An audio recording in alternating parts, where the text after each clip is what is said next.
Arkadaşlar şimdi köpeğe çoğu kraker veriyorsa acaba yiyecek mi? Yedi.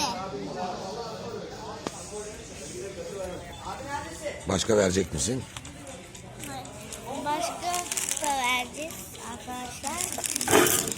Al. Hop. Çok güzel. Arkadaşlar şimdi videomuzu bitiriyoruz. Abone olmayı, like atmayı unutmayın.